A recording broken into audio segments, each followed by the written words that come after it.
Allah subhanahu wa ta'ala states in the Holy Quran, وَمِنَ النَّاسِ مَنْ يَشْرِي نَفْسَهُ ابْتِغَاءَ مَرْضَاتِ اللَّهِ. Allah subhanahu wa ta'ala mentions in this verse that there are people, specifically referring to Ali ibn Abi Talib salamullahi alayhi, that there are people in this world who do what? Who give their lives in sacrifice to please Allah subhanahu wa ta'ala. Now this verse was revealed about Ali ibn Abi Talib salamullahi alayhi when he slept in the bed of Prophet Muhammad to protect the Holy Prophet sallallahu alayhi wa sallam from the Qurayshites who wanted to assassinate him. This is a very important event, so important that Allah revealed this verse about Ali ibn Abi Talib salamullahi alayhi. They say Ali ibn Abi Talib is not mentioned in the Quran, subhanallah.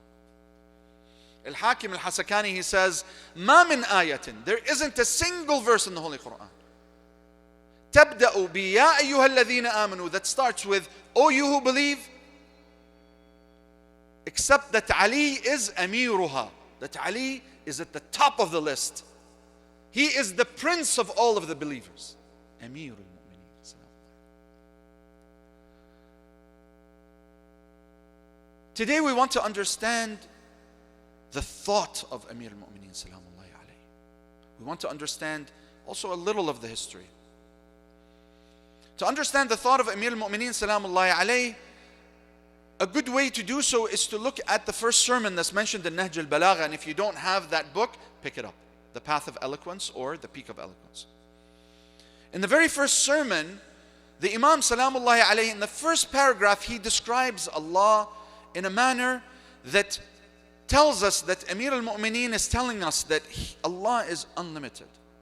He says, all gratitude is to Allah, whoever thanks Him will never be able to thank Him sufficiently. Which means what? Which means no matter how many times you say thank you, it's never enough. And that can only be the case if what? If He is unlimited. And if one was to count the blessings that Allah has bestowed upon us, that also we would never be able to count them, even if we were expert accountants. Why? Because Allah's blessings are unlimited, which means He is unlimited. Notice? Subhanallah. And He also mentions that even the greatest of thinkers, if they were to delve into the depths of their thought and try to figure out what Allah subhanahu wa ta'ala is, they would never be able to. Why? Because they are limited and Allah is unlimited. And whomever tries to fulfill Allah's right upon them, no matter how hard they try, they will never be able to. Why? Because again, He is unlimited. After that, He tells me that He has no characteristic, not a single characteristic can contain Him or describe Him fully. Why? Because He is unlimited. Subhanallah. After that, we jump towards the second paragraph. What does He say? He says, the first of religion is to know Him. So for those who say, well, how can I know Allah? Well, there is a certain percentage that you can know of Allah. And the Imam says this. He says, the first of religion is to know Allah. Because how can you follow a religion and you don't know, who its master and its creator is? Does that make sense? You'd have to know who its master is, right? So then, after that, we may ask, we say, well, what's the best way then to know Allah? And the Imam answers.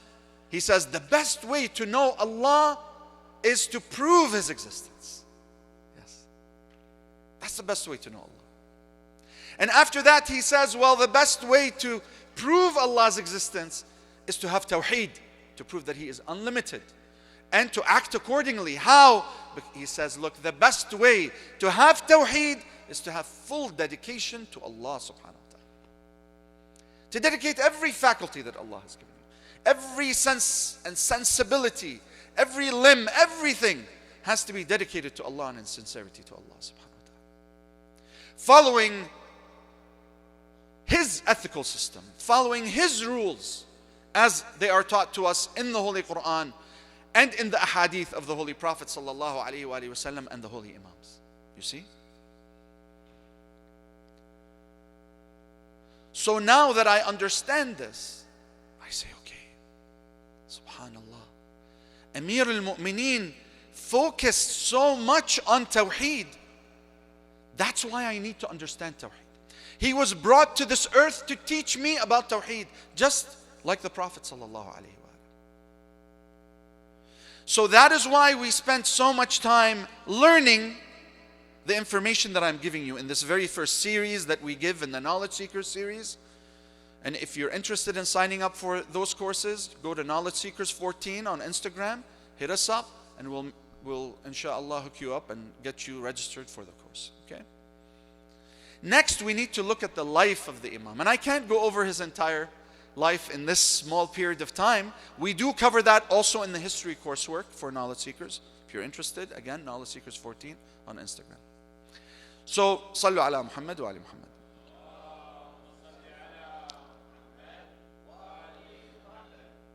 What we will cover is that Amir al-Mu'mineen Salamullahi alayhi was the only one who was born in the Kaaba. No one before him, no one after.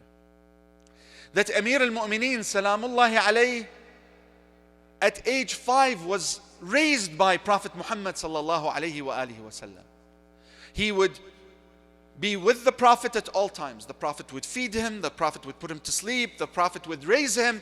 He would gain the ethical system of the Holy Prophet. He would walk in the footsteps of the Holy Prophet. He would be with him when he would be in Ghar Hira, and he would be there even when the revelation was revealed when he was 9 years old. The Prophet would notice that he, Ali salamullahi alayhi, noticed Jibreel and heard Jibreel. And he said, I swear by Allah, you hear what I hear and you see what I see, except that you are not a prophet. At age 12, between 9 and 12, he was actively preaching and bringing people to Islam during the secret period of preaching that Allah had commanded the Prophet to do. By age 12, Allah had revealed the verse of Shu'ara, verse 2:14, in which Allah subhanahu wa ta'ala said, وَأَنذِرْ عَشِيرَتِكَ الْأَقْرَبِينَ. He commanded the Holy Prophet to bring the heads of the tribes who were his relatives and to announce to them that he is the Prophet of Allah and that there is no God but Allah. And over a span of 3 days, the Prophet would command Amir al-Mu'mineen to make a feast. And on the third day, he would ask, who will be my successor after me? 3 times, and only Ali would respond, raising his hand. And he would bring him up, raise his right hand and say, of whomsoever I am the master, then this Ali is his master. Sallu ala Muhammad wa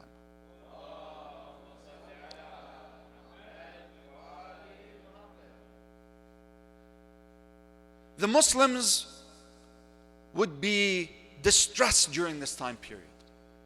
From age 12 to age 23, the Imam Salamullahi alayhi was by the side of the Prophet as he went through with all of the Muslims that had come to Islam, the hardships that they endured. That's covered in the coursework on the Prophet's life if you're interested. In year 0 of Hijrah, before or in order for the Hijrah to start, Amir al-Mu'mineen would lie in the bed of the Prophet to protect him from the assassins that wanted to kill him, to give him enough time, a head start to be able to go to Medina. And he would later follow him to Medina. And Allah subhanahu wa ta'ala, in an event that would be documented in the Holy Quran, He would make Imam Ali the brother of the Holy Prophet sallallahu alaihi wasallam, and this would be a public announcement. It occurred in Mecca and it occurred in Medina as well. And the days would pass by. In the first year of Hijrah, he would marry Sayyidah Zahra salamullahi alayha. In the second year, we would have the Battle of Badr, and he would be the first with the Prophet. In the third year, the Battle of Uhud, he would be the only one with the Prophet when others left his side and ran away. And that year, on the third after Hijrah, Imam Hassan would be born. In the fourth after Hijrah, Imam Hussein would be born. On the 5th, you'd have the battle of Khandaq. On the 6th, the birth of Sayyidah Zainab salamullahi alayha, and the battle of Khaybar. The only person to remove the door of Khaybar was Ali ibn Abi Talib. According to Suyuti, 40 men had to lift that door. And it was only Ali salamullahi alayhi who was strong enough and brave enough to face Marhab and to kill him. Fast forward to the 9th year after Hijrah. Well, first the hadith of Manzila on the 8th after Hijrah, what would happen? Allah subhanahu wa ta'ala would command the Holy Prophet to tell Amir al-Mu'mineen to stay where?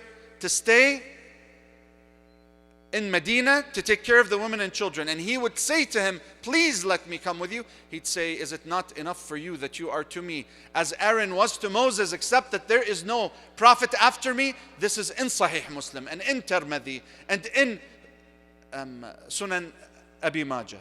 You can find that all there. And then what do we find? The verse of purification was revealed then. Chapter 33 verse 33. And the verse of Wilayah, the announcement that Amir al-Mu'mineen is the master after Allah and Prophet Muhammad. Right?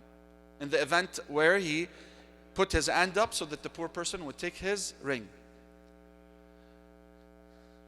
And Allah would end and seal the religion with the announcement of the wilayah of Amir al-Mu'mineen in Ghadir Khum. And Allah would reveal chapter 3 verse 67 or 57 and chapter 3 verse or chapter 5 verse chapter 5 verse 67 and chapter 5 verse 3, telling the Prophet to announce the Khilafah of Amir al-Mu'mineen and then to do it in Ghadir Khum. And if he didn't, then the message is not complete. And he does so in Ghadir Khum. Finally, after years, that year, in the 11th year, the Prophet would die, and then Saqifa would happen. They'd usurp the Khilafah from Amir al-Mu'mineen, and in the year 35, Amir al-Mu'mineen would then become the 4th Khalifa, but they wouldn't let him rest. Battle of Jamal by Aisha against him, Battle of Siffin by Muawiyah against him. That was in the year 35, then the year 36, then the year 37, the Kharijites fight against the Imam Salamullah alayhi. Many of them are killed, and Ibn Muljim wants to seek vengeance, so he goes on the same night such as this with a sword that is laced with poison, and as the Imam is in his prayer, he raises his head from sujood, and Al-Mal'un ibn Al-Mal'un Ibn Muljim strikes him on his head, and the Imam would be martyred 3 days later. On this very night. إنا لله وإنا إليه راجعون وسيعلم الذين ظلموا آل بيت رسول الله إلى أي منقلب ينقلبون والعاقبة للمتقين. صلوا على محمد وعلى آله.